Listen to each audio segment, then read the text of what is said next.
time for your proctology exam. Hey guys, it's Chris and welcome back to Something Else Amiga. What do we have on the show today? Well, Mr. Tim sent in his Amiga 500 for a checkup and an Agnus upgrade. She's got the old girl, 8370. This is a Rev 5 right here in the corner. This has no manufacturer date stickers. They've been washed off. We do have the color ones, or peeled off, or never even existed. Quality control assembled in Hong Kong, past 28.63636, NTSC, where Jesus lives. Today's Easter when I'm filming this, 9th. What is today's date? I don't know, 9th of April? Had to check the date. It's the 9th of April, 2023 when I'm filming this. And the unique thing about this one, I'm going to take my gloves off. I just didn't want to touch the old fingerprints on the metal backing because it's in really good shape. Now, before you have a tizzy, this has an A501 clone from Applied Engineering. It's called the RamWorks 500. And you're going to be thinking, what in the Sam heck is that thing? Oh, that thing. Well, you can read. That's the evil bitch right there we hate. Oh, there we go. VARTA. It is like some sealed, enclosed battery doohickey thing, and I gotta get this out of there because you know exactly what it is inside. It's just sitting in plastic, probably pure liquid by now, and we're gonna take that out, and I can put another, maybe put another one in because it's a weird 4 poster, probably 2 negative, 2 positive. I'll have to check it out. January 91 has a 1990 copyright date from Applied Engineering, the RamWorks 500. Normal clock chip, it's an Oki. This combined with this and a 1 meg Agnus is going to give us the 1 meg. Now here is the neat part of this endeavor. Mr. Tim sent me a disc from Grapevine Group Incorporated called Final Test. And the Grapevine Group receipt for this exact thing we're going to do. In 1994, a date requested 8th of December 93, shipped 19th January. Fatter Agnus, PAL NTSC with chipboard instructions, final test Amiga troubleshooter. $36. Original receipt. So I'm going to keep that nice and packaged and put it in here. This bubble wrap. This is the exact box that this came in. There's a note. It also has printed instructions, like they look like a Xerox copy from magazines, and that's what it actually says. You will get a copy of the paperwork. Cool. And there's some Grapevine Group pricing on some sheets here. Check this out. This is kind of neat to me when you see these historical things. Yeah. So an A500 Rev 3 was $89 for the motherboard. The Rev 5 with an 8372 1 meg and a 1.3 ROM, $129. Amiga 1000, $90. 2000, $299. 8K RAM expander with 8 meg installed, $295. Wow. You want Amiga 3000? You got to call. Daughter board, $85. 286 card, 286 laptop motherboard by Commodore, $150. 1541, 1571, some C64 junk. A501 was $25. Printers, power supplies, but computer systems is what I'm interested in. Not the C64 128, Amiga 2000 with all chips, 8372A, 1 meg Agnus. Keyboard, mouse, power supply manually. Manual. $469. That's really neat. Now, they had the PC 10, 20, and 40. Not the one that I want. I want the PC 360 or PC 63. A 1.76 meg internal high-density floppy drive for the 2000, 4000. That can be modified for the 3000. Take the faceplate off. $90, $99. High-density drive 169. $60 for an 880K A590, 20 megs, Power supply, 2 megs extra installed. 169 or 174 with 2 megs. This is from 1990, and it's so old it doesn't have a website. Because the internet didn't exist, you have different instructions here for an A500 Rev 4 and 5. This is super simple to do on an Amiga 500, and I'm going to show you what it is, and then I'm going to read the instructions and verify that I know that I already did this on a previous board. So how this works is this board has 512K on board. It says it right there, 512K RAM. This is a 512K RAM expansion.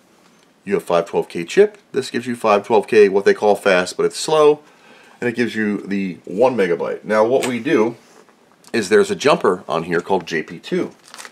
And on a Rev 5, it's between the CPU and the ROM socket, is JP2. Now in its factory conglomeration, the bottom pad and the center ground are bonded. What I need to do is slice that trace and solder blob these two together. That switches the addressing around to get 1 meg. Now, you're not done. On a Revision 5 and some other boards, there's a trace you got to cut over here on one of the address lines, and you just give it a slice, and that gives you 1 mega chip when you have this expansion slot in. If you take this out, you don't have that. Alright, so let's correspond to the actual instructions and see what they actually tell us. For 1 mega chip RAM, the middle and upper pads should be jumpered together with no contact between the middle and lower pin. Cut using an X-Acto or razor. Do not attempt to cut all the way through the trace on the first pass. Score the trace several times lightly before verifying and then do a clean cut. If you try to cut through the trace on the first pass, you could slip and cut an additional trace. You really don't want to have to repair that kind of error. Believe me, lay a small drop of solder between the middle and upper pad with a soldering iron. There you go. The next step is to remove the internal floppy. Blah blah blah blah blah blah blah blah blah. Locate the memory expansion connector CNX1. Count down to the 13th pair of solder connection points. What? You will notice a corresponding dual row of solder connection points on the solder side of the board. 1/4 inch and make a sharp 90-degree turn up for another half. This is like before internet and pictures, so you just had to like infocreams the thing and yeah. Let me do that 13th pin and see what the hell. What is this? Hell in a Goober! Here's some diagnostics here. Fang. U101 Fang, Fat Agnus. Fang? Why would they call it? They didn't call it Fang, did they? Fat Agnus. That's funny. Oh, they have a circle here on the XRAM signal. They put a circle here. That's Xeroxed. XRAM. Some more little schematics of Gary. Who is this Gary character? Well, that's kind of neat. Oh, here you go. To install the Agnus, they just drew on it. So here's your 1990 graphics here. So they say, oh, there's the CPU, and there's Agnus, and that's pin 1. There's your RAM expansion. That's cool. Oh, they want you to flip it over this way and count 13 pins and cut. Ah, well that's 13 from the bottom. Why would they want you to flip it over? You don't need to do that. So there's your graphics they want you to do, and that's funny. This is a very simple modification of a 1 meg Agnus, but what we're going to do first, before we touch anything, is I'm going to find the chip that was provided with this kit. Right here, A372A. I'll put these instructions back in the box because they're important to the owner. Because it's all the original stuff that they bought way back in the day. We're even going to give this test dude a run. It's probably an Amiga test kit from its own little thing. So first what we're going to do is we're going to test this puppy to make sure she works. 315093-02, of course it is, Workbench 1.3. Ooh, can you boot anything on a DF1? Nope, I got to get my disk drive here. And my PC converted DF0 Amiga Test Kit 1.2. Notice here on the memory, We have half meg of chip and a half meg of what they call slow, and that's that belly slot stuff. Now what we're going to do is we're going to slice that jumper for the Gary XRAM signal, and we're going to say you go over to here. And with a 1 meg Agnus, this will be now 1 meg of chip. Cool. April, what time is it? I don't even know what time it is. I don't know. That's good. Alright, so we're going to save and exit. Back it out. Check it. Okay. Now I'm going to turn this off. Boom. Now I'm going to turn it back on. Boom. Did that battery hold? Does that 30-year-old VARTA still have enough juice for a short power off? Let's find out. Battery backed up clock. Well, honk my hooter, it sure does. Now the true way would be to jack out what? That's right. The true way would be to unplug this sucker totally from the motherboard for a couple minutes, but I don't know how long of current that has, but I will. Turn it off, unplug it, click some mice, do whatever, plug it back in, and turn it back on, and let it boot. Again, this is a very clean board, there's nothing wrong with it. It's all original, and the caps are in pristine shape. RTC, it's holding time. Is that battery leaking? Probably. I need to remove this plastic cover and find out the damage on this A501 after we get her all 1 megged. You really don't need a clock anymore. You don't. Unless you're doing some hard drive file sensitive date information. It's okay not to have a clock. You can set it yourself, or most of us have network devices now, whether it be a Pi-Storm or whatever, where it just grabs the time from the old interwebs. Somebody's been in here scratching. Okay. So first step is to pull this out. The LCC extractor is a tool that has grippy L-shaped legs. They come in long and short. This is a long. You put this into the corresponding holes and push down, and when I squeeze, now I'm left-handed, but when I squeeze, what's going to happen is it will pull up on these little teats and pop the chip out. 1 Agnus. Oop, where you at? 1 Agnus. Now what we're going to do is we're going to put the other Agnus in. Please note your dot orientation is towards you. So we simply put this down and we click it in. That's a nice snap because that's a factory socket. Do the JP2 cut. Small cutting device. Which is done. Then you want a continuity test. Middle pin and the bottom. No beeps. If I touch them together, of course, no beeps. And the tops, no beeps. Now what we need to do is apply a small dot of solder. Top 2. There you go. Center pin and upper. Now it looks like that ceramic's touching. It's not. Now we have to make the 13th pin cut. Here.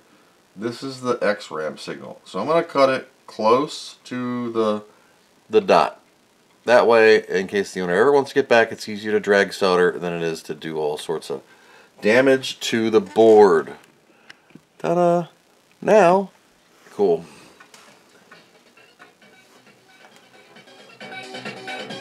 Good to go. A little faster on the music, but this is how I always knew it. That's how I always knew this demo. Listen to that. Floppy's just going. But, easy peasy. That was another great repair. Yeah, it's going to look a little weird on some things. Cool. So, let's see what this disc does. There was this disc included called the Grapevine Group Final Test. Does this disc even work? It smells musty, like your grandma's basement or attic, where she stores all her clothes from the 30s. Let's see what happens. Booting this disc.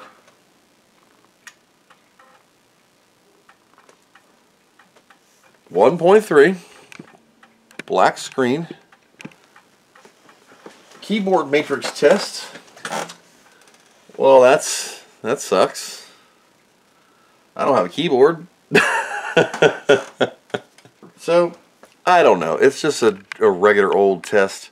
We can go to memory and test all memory. And I'm going to show you what happens if you were to boot this machine now that it's been modified for 1 meg of chip RAM, if you boot this with this A501 or whatever you want to call it, this RAM expansion removed, watch what happens. So I'm going to take this out carefully, set it right here, and turn this back on. The machine will work. It'll work. It'll boot ATK. Watch. What happened to your RAM? Oh no, XRAM doesn't exist. So you lose your chip RAM. Even though you got a 1 meg Agnus, if you do not have a belly slot, dude, you're not gonna have your 512K extra RAM. But I want this out of here. So we're done with the upgrade thing. Oh my god. Christmas. Man, she did not want to release that floppy cable. I want to see what makes her tick. Don't you want to see inside? Let's take a peek at her insides. Okay, so here is our girl. Here is this VARTA. Made in Singapore. 099. I don't know what is going on with it. So what I'm doing is I'm scoring the glue line around the base of the unit over and over to relieve its grip, and let us take a peek inside.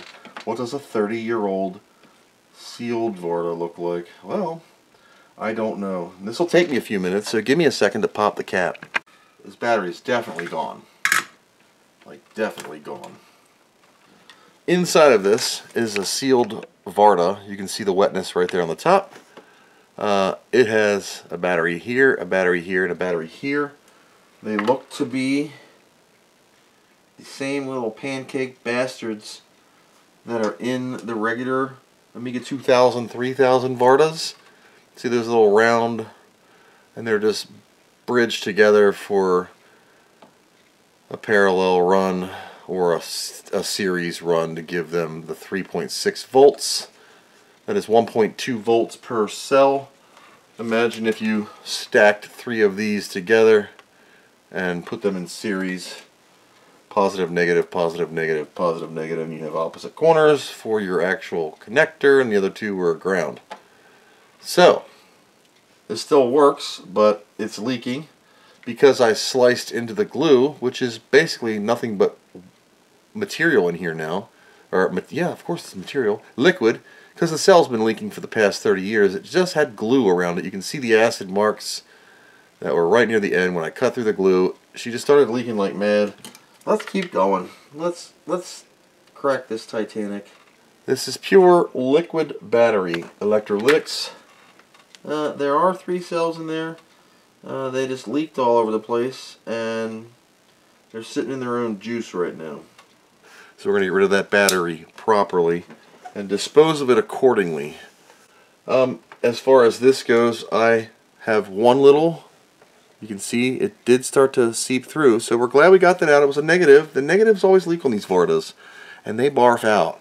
So we caught this one in time, and I'm going to see what I can do about a coin cell with a diode, and you get a free Barney here with your purchase. So that is the RamWorks A500 saved, and I'll debooger these holes. We'll dispose of the VARTA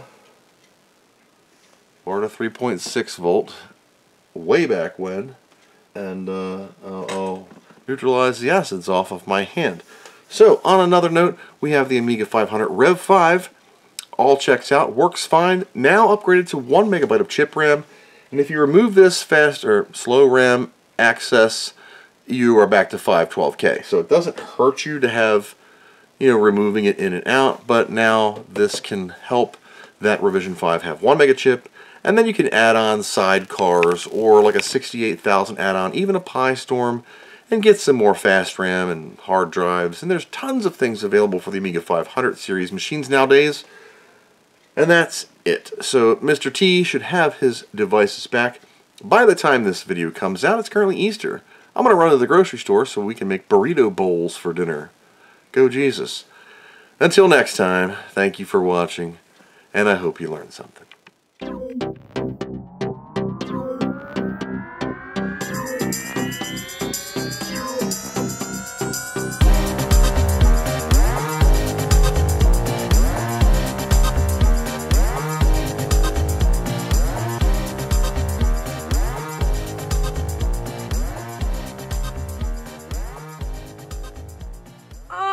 What do you know from funny, you bastard?